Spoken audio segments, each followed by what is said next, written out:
Louvado seja o nosso Senhor Jesus Cristo, para sempre seja louvado. A experiência de oração, ela nos coloca naquilo que nós temos de mais original, que é a nossa identidade verdadeira. Nós somos seres espirituais, vivendo experiências humanas. Ao criar o mundo, ao criar a pessoa humana, Deus, o grande oleiro, disse: façamos a pessoa a nossa imagem e semelhança.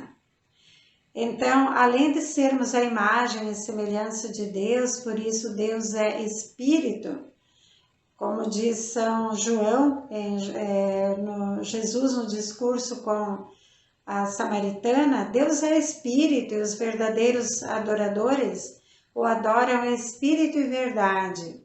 E são esses os adoradores que o Pai deseja. Então, se Deus é espírito, portanto, Deus não é matéria, né? Deus não está aqui onde podemos abraçá-lo fisicamente, é natural que, ao ter dito assim, façamos a pessoa a nossa imagem e semelhança, fez-nos a sua imagem, ou seja, para sempre. Nós não somos finitos nem com a morte humana. Nós viemos de Deus, para Deus voltamos. E essa realidade, ela está submetida à nossa matéria corporal temporal.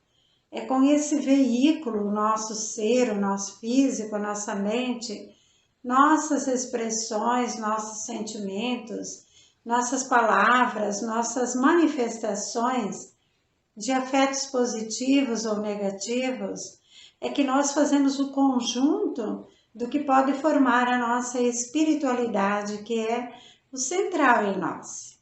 Na verdade, o nosso biofísico, o nosso psíquico, emocional e o nosso místico espiritual, eles são três áreas muito integradas. Mas podemos dizer, se nós dermos ao espiritual o carro-chefe da nossa vida, a centralidade, o eixo motor, a força motivadora, propulsora da nossa existência, nós vamos ganhar muita cura interior. Nós vamos ganhar muita superação de conflito. Nós podemos também colocar à frente o nosso biofísico, nossa preocupação com o nosso corpo, somente com a nossa saúde física, não querer envelhecer, não querer perder algumas propriedades próprias que a idade nos apresenta, ficar muito em crise com isso. Então nós estamos dando o carro-chefe da nossa existência para o nosso biofísico, em detrimento, inclusive, do principal, da força maior, que é a espiritualidade. Nós podemos também dar o governo da nossa vida para o nosso psíquico emocional. Então, todas as razões emotivas, aquilo que bateu, levou, eu não levo desaforo para casa, eu preciso resolver isso agora, eu não vou esquecer nunca, né? Isso, a vingança é um prato que se come frio. Sabe essas expressões que a gente ouve muito? É porque a pessoa quer se resolver pelo seu psíquico, pelo seu emocional. Ela desconhece ou perde a oportunidade da força maior que é a espiritualidade, que é a conexão com a Trindade, que é a nossa razão primeira. Bom, para rezar tudo isso então, vamos fazer esse momento de interioridade e vamos invocar o Espírito Santo para que ele nos revele a quem nós estamos dando o governo da motivação da nossa vida. Isso vai fazer uma grande diferença no dia a dia. A nós descende divina luz, a nós descende divina luz, em nossas almas acendei o amor de Jesus, o amor de Jesus. Espírito Santo nos conduza sempre. Se você tem ali consigo uma vela, vamos acendê-la? Vamos olhar para essa vela, vamos lembrar qual foi a revelação que o Espírito Santo nos deu. Eu sou uma pessoa que entrego o governo da minha vida ao espiritual, então eu sei calar, eu sei falar na hora certa, eu peço a palavra certa na hora certa, do jeito certo, para a pessoa certa. Quando eu entrego o governo da minha vida espiritual, a luz vai penetrando o meu ser, eu vou reconhecendo a minha fragilidade, minha potencialidade, a possibilidade de eu vir a ser algo melhor. Como que isso acontece na minha vida? Quando eu entrego o governo da minha vida ao Espírito Santo de Deus, eu preciso estar muito aberta às novidades do próprio Espírito. Porque o Espírito, ele é santificador, ele é vida, ele é vitalidade. Ele coloca dentro de mim a energia para ressignificar a existência. E ele dá o balizamento, o parâmetro da minha própria autonomia diante do crescimento, da responsabilidade em ser aquilo que Deus planejou para mim. A responsabilidade também sobre aquilo que eu escolhi que não foi bom e que tem consequências hoje, mas que ainda estou viva, ainda dá para retomar, ainda dá para redimensionar, ainda dá para recriar. Porque na força do Espírito Santo, tudo é possível. Aquele que gerou o Filho de Deus em Maria, aquele que disse, porque para Deus tudo é possível, é o mesmo que olha para nós para gerar o Evangelho em nós e diz, tudo é possível.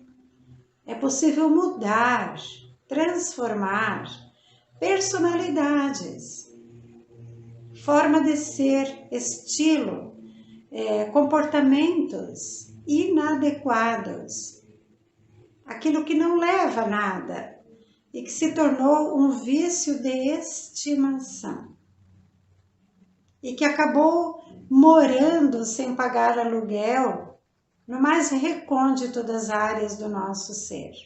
Vícios, círculos viciosos. E isso estraga muito a pessoa que Deus sonhou para cada um de nós.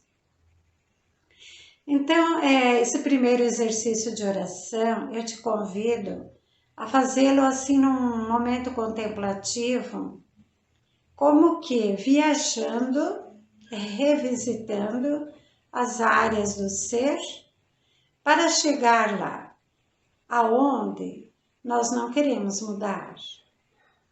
Posturas, formas de expressão, sentimentos, ressentimentos.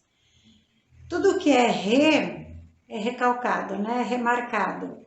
Então existe um sentimento ferido e existe um ressentimento em cima daquilo, crônico, que vai alterando a nossa forma de ser. Então vamos revisitar a nossa memória afetiva, trazer presente situações das quais engavetamos, congelamos, isolamos, esquecemos. Não, nós não esquecemos. Ela está aí, é memória afetiva, ela não tem passado, ela é atemporal. Revisitar sentimentos que ficaram guardados e que às vezes eles aparecem como E no eles encontram uma forma muito interessante que é o clamar. E a gente fica reclamando. A gente clama 2 vezes. Clama 3, clama 4. E uma reclamação muito grande é a falta de uma espiritualidade profunda. Às vezes olhamos para pessoas e falamos, nossa, como aquela pessoa evoluiu e eu tô parada. Olhamos para uma pessoa e fala, nossa, ela reza aquilo que realmente ela vive e eu tenho a tentação de rezar mais teorias. Olhamos para aquela pessoa e falamos assim, como eu queria ter crescido, eu também tive oportunidades, não aproveitei, joguei fora, então eu fico reclamando, clamando, clamando, clamando. É como aquela pessoa, as pessoas que reclamam, por exemplo, a falta de dinheiro, elas têm uma tendência muito grande a ficar cada vez mais pobres. Aquelas que reclamam a problemática na casa, na família, elas têm uma tentação de atrair muito mais o pior. Assim por diante, né? Então, em se tratando de oração, nós estamos num tempo de oração, será que a gente reclama que não dá conta de muita coisa, de preparar uma coisa bem preparada, né? Nós não preparamos para 100, para 200, nós preparamos para Deus, porque o ministério é de Deus. E se tiver uma pessoa, nós vamos fazer como Jesus. Ele teria morrido na cruz por uma pessoa. Então, o que vale é a motivação interior. É aquilo que nos leva a fazer bem. Como diz a Bíblia, Jesus fez bem todas as coisas. Fez os surdos ouvir, os mudos falar, ele fez bem todas as coisas. Então, enquanto depender de nós, vamos fazer o bem e fazer bem aquilo que somos chamados a fazer. Então, revisitar. Pegar essa luz do Espírito Santo e fazer essa revisitação na nossa memória afetiva, uma revisitação nos nossos sentimentos, na nossa forma de agir e na nossa espiritualidade, como é que a gente tem evoluído, como é que tem crescido. Vamos fazer isso, vamos fazer à luz da palavra de Deus. Toda a Bíblia é comunicação de um Deus amor, de um Deus irmão. É feliz quem crê na revelação, quem tem Deus no coração. E em seguida eu convido você a rezar mais um salmo. O Salmo 42 ou 41, Sede do Deus vivo. O salmista fala, assim como a corça suspira pelas águas correntes, minha alma está sequiosa, suspirando por Deus. No versículo 3, ele diz assim, as lágrimas são o meu pão dia e noite, e todo dia me perguntam, onde está o teu Deus? Reconhecer-se sedenta de Deus. Que lágrimas são essas que todo dia perguntam a mim, aonde está o teu Deus? Então, quando nós não podemos, por alguma razão humana, reconhecer a intensidade dessa graça, a profundidade desse amor, e o alcance da destra divina sobre nós, aí nós ficamos como que uma criança num canto chorando a falta de. Falta de quê? Então, aquele chorinho que não quer calar, né? E que fala, ai, onde está, meu Deus? Todo dia as lágrimas me perguntam, onde está o teu Deus? Porque quando nós experimentamos profundamente a Deus, nós sabemos que mesmo na dor, mesmo na dificuldade, mesmo no sofrimento, Ele está presente. E enquanto não reinar uma alegria, uma gratidão, um reconhecimento, aquela inteireza de alma, aquela profundidade que nos diz assim, mesmo que existam motivos reais de sofrimento, eu não duvido da presença dEle. Eu me entrego, eu me apoio, eu me consolo, eu me conforto. Eu não fico à mercê das minhas lágrimas, da minha dor. Então, nessa caminhada, nesse tempo de oração, nesse segundo momento de oração com o Salmo, nós podemos olhar bem para dentro de nós e dizer: ainda tem algum chorinho que eu não estou me escutando suficientemente? Porque eu sou a primeira pessoa que tem que me escutar, me acolher, dar razões da minha alegria e também do meu sofrimento.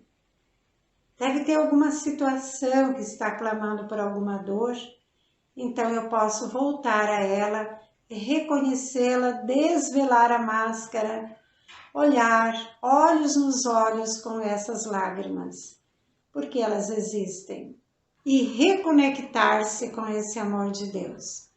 Reconectados, reconectadas, nós podemos então fazer disso um hino de louvor. Uma boa oração e vamos continuar no próximo passo. Assim como a rosa suspira pelas águas,